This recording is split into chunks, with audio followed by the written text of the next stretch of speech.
Assalamualaikum warahmatullahi wabarakatuh.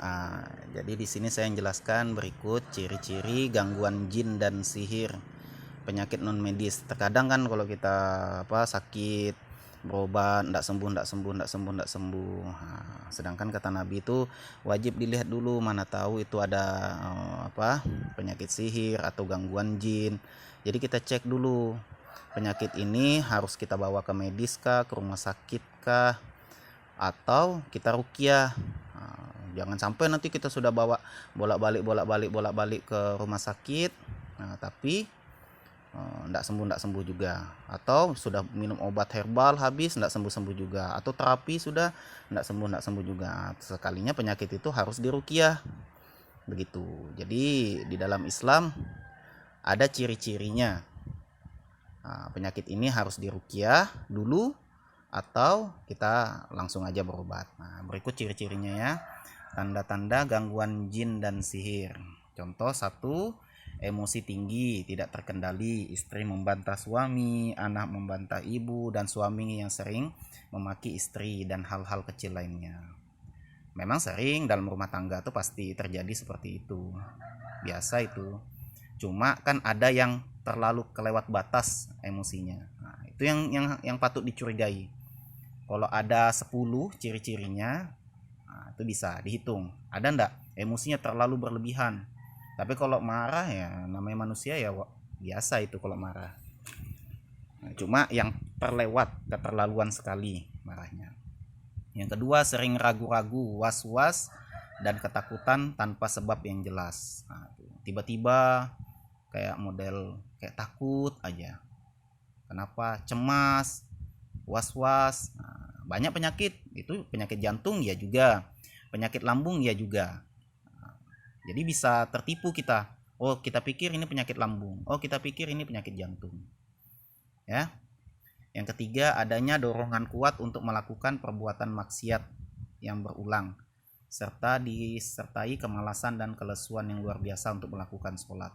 Itu maunya ngerjakan maksiat aja. Umpamanya contoh sekarang kan banyak itu main chip, main togel gitu kan, chip. Pokoknya malas beribadah, tapi maksiat jalan terus. Masih mending orangnya ibadahnya bagus, tapi maksiat jalan itu masih mending. Meskipun ya kalau bisa dikurangi dosa. Cuma ada yang lebih parah dari itu. Sudah sholatnya indah, tapi maksiatnya jalan terus. Tuh. Dihitung ya. Kalau ada 10, berarti iya tuh orangnya wajib diruqyah. Tapi kalau kurang, cuma penyakit hati aja. Yang keempat, sulit kusuk dalam mengerjakan sholat. Lupa rakaat sholat. Ini yang paling sering banyak terjadi nih. Oh, ini rakaat berapa sudah aku ya? Itu yang paling sering. Nggak kusuk. Baca tuh nggak kusuk. Terbayang-bayang macam-macam. Yang kelima, sesak napas dan ngantuk berat saat membaca Al-Quran. Tidak bisa membaca 30 ayat. Tenggorokan terhenti sama sekali, bahkan tertindur saat mau buka mushaf. Yang baru-baru saya tangani pasiennya tuh bahkan orang mengaji di samping dia, yang orang Pulai ini kemarin, itu bahkan tersendat ini di tenggorokannya. Orang yang mengaji, bukan dia, bukan nenek itu. Itu sudah dalam tahap parah tuh. Sekalinya ujung ada jimat. Ada jimat yang dikasih sama dukun. Itu kemarin tuh pasien dari Pulai kemarin. Yang keenam, melemahnya hati, minder, suka menghayal, melamun, menyendiri, mengurung diri di dalam kamar secara berlebihan atau mengasingkan diri dari sosial. Ini ada pernah juga nih pasien yang seperti ini nih. Dia di kamar aja setelah pulang dari Batam, tuh orang cendana mata air tuh. Dia di kamar aja. Lama-lama bicara sendiri. Itu enggak boleh juga kita. Jadi kita nih makhluk sosial. Jadi kita harus cerita. Boleh itu curhat, cuma curhatnya hati-hati, jangan curhat salah, apalagi curhat dengan ember. Curhat terbaik itu di atas sejadah. Kalau kita di Islam, curhat terbaik itu di atas sejadah. Tapi bisa juga boleh curhat dengan orang tua, dengan saudara, dengan suami, dengan istri, dengan anak. Kalau dia sudah dewasa boleh. Dilihat dan tempat kita curhat nih, bisa enggak dia kasihkan solusi yang bagus. Makanya jangan kalau ada masalah mengurung diri di kamar. Itu malah nanti gangguan jin. Tuh yang di Cendana Matahari kemarin malah jadi stres, dia gila. Yang ketujuh, sakit menahun. Nah, sakit semisal pusing di kepala, menengung, sakit bahu, sakit paha, sakit gigi, enggak sembuh-sembuh. Nah, tuh. Enggak ada sebabnya. Kenapa bisa sakit begitu-gitu aja terus enggak sembuh-sembuh. Nah, itu salah satu indikasi bahwa itu berarti penyakit gangguan jin dan sihir. Yang kedelapan, memandang remeh kegiatan ibadah dan lupa atau malas zikir. Nah, itu bisa itu. Yang ke-9, depresi, pikiran linglung, merasa sedih, jantung berdebar-debar keras. Nah, ini nih. Ini yang paling banyak tertipu nih. Orang pikir dia sakit jantung. Sekalinya gangguan jin dan sihir, berobat habis. Pokoknya intinya begini, kalau sudah kamu minum obat jantung, umpamanya sakit yang dada berdebar ya, minum obat jantung, minum obat tensi, tapi tidak sembuh-sembuh juga, sudah sampai 3 bulan, nah itu berarti bukan itu. Itu berarti bukan penyakit medis itu. Itu penyakit goib. Nah, yang ke-10, sering kesurupan, pingsan. Nah, kalau ini tidak bisa lagi sudah nih. Ini memang gangguan jin ya. Nggak usah nunggu 10 itu tuh sudah langsung diruqyah orangnya. Yang ke-11, sering mendengar bisikan memanggil namanya. Nah, tuh sering kayak ada yang manggil. Nah, tuh manggil namaku. Nah, tuh. Apalagi sampai mau bunuh diri. Nah, yang kemarin yang di Pulai kan begitu tuh pasiennya. Nah, tuh dia mau bunuh diri, diambilnya tali sudah. Nah, itu tuh enggak perlu nunggu 10 lagi itu kalau itu.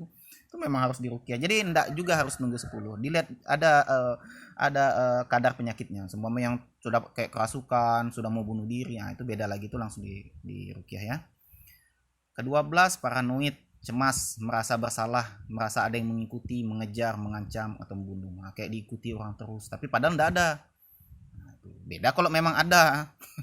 Itu berarti ada kamu masalah sama orang tuh. Yang ke-13, sering mencium bau. Nah, tuh sering mencium bau atau wangian. Ah, tuh sering ini nih ya nih. Sering cium bau-bau aneh. Tapi enggak dicari, enggak ada baunya. Ah, vertigo. Nah, jadi kalau beda ya penyakit vertigo dengan pusing seluruh kepala ya. Nah, seperti benda tuh terputar kayak gitu. Nah, vertigo tuh pusing berlebih. 15, melakukan tindakan aneh tanpa disadari di luar kendali atau seperti ada yang mengendalikan, tidak bisa menahan dalam kondisi sadar sekalipun. Contoh ini seperti penyakit yang suka ngambil-ngambil barang. Jadi dia setiap datang ke rumah orang selalu dia mau ambil barang, terserah mau pulpen kah, mainan kah, apa pokoknya yang penting dia ambil tuh. Nah, gitu. Tanpa dia sadari. Nah, tuh. Itu bisa itu gangguan jin dan sihir. Tapi harus tetap juga tunggu lihat 10 dulu. Ada enggak tanda-tandanya 10 lainnya ya. 16, memiliki kemampuan supranatural, semisal tiba-tiba meramal. Nah, ini ya nih.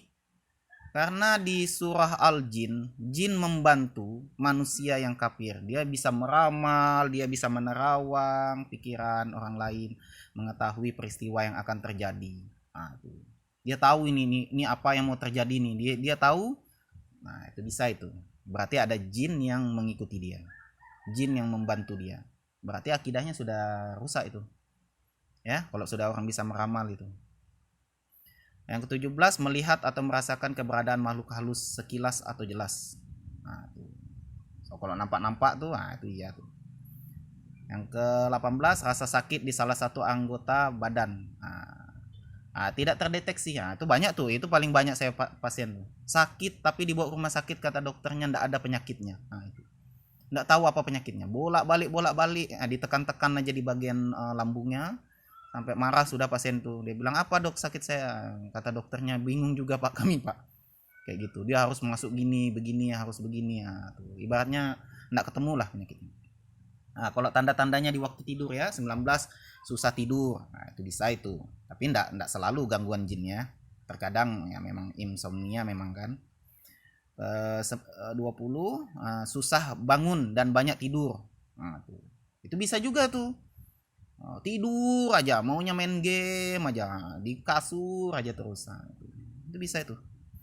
Kalau ini mimpi ketindihan. Jadi pas tidur tuh seperti ada yang menindih. Kalau itu langsung diruqyah tuh. Enggak perlu nunggu 10 lagi tuh. Ya. Ke-22, mimpi melihat berbagai binatang menyeramkan. Nah, itu ya. Kalau itu tetap dijumlahkan 10 ya. Yang 23, sering mengigau, tertawa, menangis, ngomel dalam kondisi tertidur. Bahkan banyak kasus kan dia tidur sambil jalan kan. jalan dia, tapi hebat, matanya tertutup tapi bisa buka pintu, bisa buka kunci. Nah, berarti dia sedang gangguan jin. Mimpi seolah-olah terjatuh dari tempat tidur. Nah, tapi kalau ini masih dilihat ya. Terkadang kita jatuh dari kasur, di mimpi kita tuh kita jatuh dari jurang. Jadi belum pasti ini ya. Ya kita harus tetap jumlahkan dulu 10. Semua mimpi tentang kuburan. Nah, tuh, mimpi bahkan mimpi ketemu orang yang mati itu gangguan jin dan sihir itu. Tuh. Kalau di Padang ini kan mimpi apa? Makan-makan. Kalau mimpi makan-makan belum. Tapi kalau di Islam, kalau mimpi tentang kuburan, bertemu orang yang sudah meninggal, nah itu bisa. Mimpi melihat orang yang aneh seperti tinggi sekali, pendek sekali, putih sekali, nah itu tetap juga harus dijumlahkan 10. Mendengkur dengan keras seperti harimau, seram, mengerikan, nah itu juga tetap harus dijumlahkan 10 ya. Mimpi bertemu orang yang sama, laki-laki, juga harus tetap dijumlahkan 10. Mimpi melihat atau bertemu keluarga yang sudah meninggal tetap harus juga dijumlahkan 10 juga. Bisa juga karena kamu kangen sekali, kayak bapak saya sudah meninggal kan, saya kangen sekali, saya ketemu dengan dia, saya lihat dia, saya lagi makan sama dia, bisa juga lagi kangen. Nggak mesti juga gangguan jin dan sihir.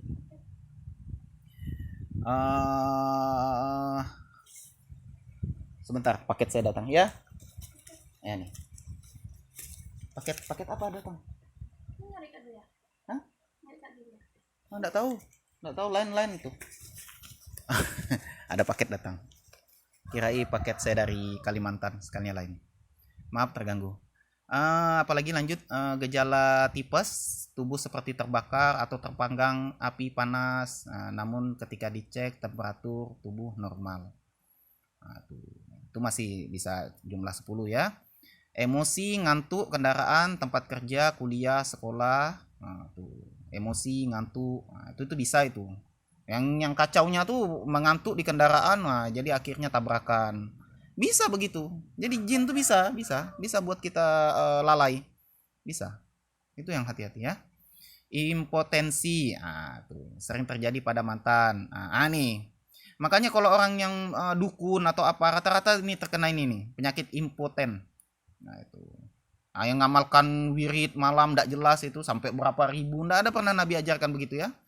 Ngamalkan ilmu sampai apa, pokoknya ngamalkan ilmu yang aneh-aneh tuh sampai berzikir semalaman, tidak ada. Di Islam harus ada waktunya, kamu waktunya istirahat ya istirahat, tidak ada disuruh zikir sampai semalaman sampai hancur badanmu tuh, tidak ada begitu, harus dipaskan ini segini, tidak boleh begitu ya, itu malah ngerusak. Dia terlalu lama duduk, Allah timpakan penyakit namanya impoten.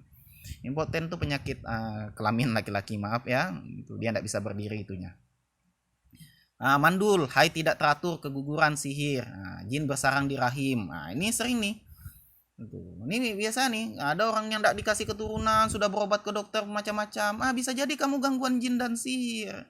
Itu makanya kalau habis halangan, haid, itu kamu cuci itu, maaf, kelaminmu dengan daun bidara, 7 lembar daun bidara itu sunnah Nabi itu. Dicuci darah haid itu. Itu bisa ada bersarang di kelaminnya perempuan itu. Jadi tidak bisa dia punya keturunan, kasihan. Itu sering saya sampai 15 tahun bahkan pernah saya bantu. Tapi alhamdulillah bisa dia hamil kan atas izin Allah. Ada cara ruqyahnya, nanti kita bahas di video yang lainnya. Ada cara ruqyahnya. Kista, miom, sama tadi penyakit yang tadi ya. Piktor, pikiran kotor, nih terkadang bersarang tuh, tuh laki-laki tuh, sukanya tuh onani dia di kamar mandi, tuh maaf ya. Jomblo menahun, ini nih susah mendapatkan jodoh nih, itu bisa itu, suka mendapatkan jodoh. Jadi ada sihirnya, ada, jadi jin ini kadang dia suka dengan suka dia dengan perempuan, dia jauhkan jodohnya. Makanya perempuan itu kalau tidur itu jangan pakai baju-baju seksi. Memang betul itu kamarmu, ndak ada yang lihat, tapi jin dia bisa lihat kamu. Tuh, jangan pakai baju-baju yang seksi. Boleh memang pakai baju yang longgar, betul itu, tapi jangan pakai baju seksi. Maaf, ada ini perempuan dia tidur malahan telanjang, dia tidur malah pakai celana dalam aja. Itu dia pikir ndak ada kok yang lihat. Iya betul, tapi jin nanti yang nafsu sama kamu. Itulah jadinya kamu susah dapat jodoh. Ada nih saya tangani yang begini. Ada rukiahnya tersendiri, nanti kita bahas di video yang lainnya. Nah, ini kita untuk mengetahui aja dulu penyakitnya nih. Ini penyakit medis kah? Harus dirukiah dulu kah? Atau baru berobat? Atau langsung aja ke rumah sakit? Atau langsung aja ke mana? Terapi kayak gitu ya. Ini kita bahas dulu di situ. Stroke ringan, nah itu bisa juga itu. Stroke, penyakit stroke, hipertensi, jantung, nah itu bisa, tapi tetap dijumlahkan 10 dulu ya. Dejavu. Apa itu dejavu? Nomor 41 nih ya. Dejavu itu kamu mimpi sesuatu, habis itu kamu lihat itu di mimpi itu. Kamu lihat di mimpi itu, oh sama ini dengan yang mimpiku. Nah kayak gitu. Contoh umpamanya saya lihat rumah gitu kan, bagus kan. Habis itu pas besoknya saya jalan, loh kok ini sama dengan di mimpi saya lihat ya. Kayak gitu. Itu namanya dejavu. Terjadi kayak gitu ya. Kedutan, kesemutan di sebagian seluruh tubuh atau frekuensi yang mengganggu, itu dijumlahkan juga 10. Eksim atau gatal di bagian tetap dijumlahkan 10. Nomor 44, anak yang hiperaktif, sangat nakal, membantah. Ini yang baru-baru saya rukyah kemarin nih. Anaknya nakal, sampai ibunya aja mau dibunuhnya, mau dibakarnya. Alhamdulillah setelah dirukyah, alhamdulillah atas izin Allah. Anaknya langsung menangis, dia dipeluknya ibunya. Anak indigo. Jadi kalau di dalam Islam, anak indigo itu bukan anak yang berkelebihan. Anak indigo itu malahan anak yang sedang gangguan jin. Dia bisa nampak-nampak, dia bisa meramal. Jadi itu bukan indra keenam ya, bahasa di Indonesianya, bukan. Kalau di dalam Islam tuh anak indigo itu malahan harus diruqyah kayak gitu. Ya syukur aja yang jin yang menemani dia jin bagus, karena jin kan ada dua, ada jin Islam, ada jin kafir kan. Yang ditakutkan itu jin kafir kayak gitu. Sindikat kristenisasi gaib terstruktur, terorganisasi ditemukan di Palembang. Nah, itu masih bisa kita lihat ya. Diperkosa jin, mimpi halusinasi seakan yang didatangi laki-laki dalam bentuk. Ini gini. Jadi kalau di dalam mimpi kamu berhubungan, itu bisa jadi kamu sedang gangguan jin. Itu ada jin yang menyukai kamu. Nah, jin bersetubuh dengan manusia bukan nyata begitu ya. Bukan, dia bisanya lewat mimpi. Dia serupa, dia sumpahnya kayak artis yang ganteng sekali. Kayak gitu. Jadi kamu mau kayak dan kamu pikirkan mimpi aja kayak gitu. Padahal itu sedang gangguan jin dan sihir. Itu kalau kamu belum ada dapat jodoh, susah kamu ketemu jodoh. Atau kalau kamu sudah punya suami, malas nanti kamu sama suamimu kayak gitu. Peristiwa hilangnya bayi dalam kandungan, ini pernah saya tangani ini di Jawa. Saya pernah nangani ini di Jawa. Alhamdulillah syukur cepat ditangani. Jadi bisa kembali. Langsung kempes itu. Jadi ibu hamil, makanya ibu hamil ini harus kuat rukyahnya. Maghrib itu nanti kita bahas di video selanjutnya ya, tentang bagaimana cara rukyah penyakit ini. Semoga lah saya ada kesempatan, pas juga pasien ini agak banyak nih. Saya aja mau buat YouTube nih untuk mempermudah. Jadi kalau seumpamanya nanti pasien ada lihat YouTube gini kan, jadi enak tuh. Nonton aja kamu di YouTube, Rahmat ini begini rukyahnya nih, gimana Rahmat? Nonton aja di YouTube ini. Kayak gitu. Jadi lebih mempermudah sebenarnya. Saya niat buat YouTube nih bukan apa-apa. Malah yang saya takutkan dari dulu itu takutnya sombong, takabur. Itu yang saya takutkan dari dulu malahan. Tapi karena sudah dapat izin dari nenek, silahkanlah, karena lebih membantu orang kan. Yang penting niatnya kamu luruskan. Semoga lah bantu saya, semoga saya bisa jalankan amanah nih. Semoga YouTube yang ada nanti ini bisa membantu orang-orang ya. Hambar dalam hubungan suami istri, suasana keluarga memanas, pisah ranjang, menahun. Itu bisa ada gangguan jin dan sihir, bisa jadi. Tapi bisa juga indah, bisa istri kesalahannya kamu sendiri, bisa. Ya, bagaimana suamimu mau tinggal di rumah, kamu datang aja mukamu kayak hantu. Kan bisa seperti itu. Atau suami juga, istriku nih begini, istriku nih enggak bagus ini, ya kan. Nah, sekalinya kamu kurang kasih belanjaan tuh ya istrimu, bawaannya mengamuk terus. Coba kamu pulang dari kerjaan, kamu bawa uang 2 juta, 5 juta, 10 juta. Enggak mungkin tuh istrimu pasti itu ceria tuh. Jadi kadang suami ini sudah bawa uang 10.000, ingin disambut hangat tuh gimana? Atau habis berselingkuh, ingin disambut hangat dengan istri tuh gimana aja, kadang laki-laki ini kurang ajar. Begitu, tapi perempuan juga. Jadi perbaiki diri dulu masing-masing. Kalau kita sudah bagus, baru berharap orang lain bagus. Jangan kamu belum bagus, kamu berharap orang lain bagus. Tuh. Yang 50, ingin marah saat mendengar Al-Quran. Ini yang kemarin nih. Kemarin yang nenek-nenek dipulai. Tapi saya ndak ada videonya sih sayang. Aduh. Itu handphone ini kan penuh sih memorinya. Jadi saya banyak ndak video tuh hapus. Itu sering dia pas bacakan Al-Quran dia mengamuk dia. Itu nggak mau lagi baca Al-Quran lagi. Itu bisa gangguan jin dan sihir. Oke, ya sekian dulu sekian dulu dari saya ya. Semoga penjelasannya bisa membantu. Nanti nanti kalau seumpamanya ini Rahmat berarti harus diruqyah Rahmat, bagaimana? Ya ndak perlu juga ruqyah dengan saya. Kalau saya apalagi saya jadwalnya juga padat, ini sangat banyak sekali ini kan, padat saya kan jadwalnya. Bisa juga gini, cari peruqyah di daerah masing-masing kayak gitu kan, cari ruqyah. Salah satu ciri ruqyah yang benar nih, hati-hati ya, ruqyah ada dua ya, ada ruqyah syariah, ada ruqyah sirkiyah. Jadi kalau ruqyah yang syariah itu selalu pakai daun bidara, pokoknya yang dia pakai itu ada semua di dalam Al-Quran ya. Tapi kalau ndak ada dalam Al-Quran, contoh seumpamanya pakai daun 7 ragam, pakai daun apa lagi, pokoknya ndak jelas lah, air 7 masjid lah, air 7 sumur lah, itu tuh ndak ada itu di dalam Nabi ya. Pokoknya ada di dalam Al-Quran semua. Namanya ruqyah syariah sesuai sunnah Nabi, itu ada di dalam Al-Quran. Daun bidara, minyak zaitun, habbatus saudah, air terdapat di 12 surah dalam Al-Quran. Jadi air itu bukan dukun ya. Oh ya, nanti next saya buatkan bagaimana cara meruqyah air. Semoga ini membantu ya. Sekian dulu. Assalamualaikum warahmatullahi wabarakatuh.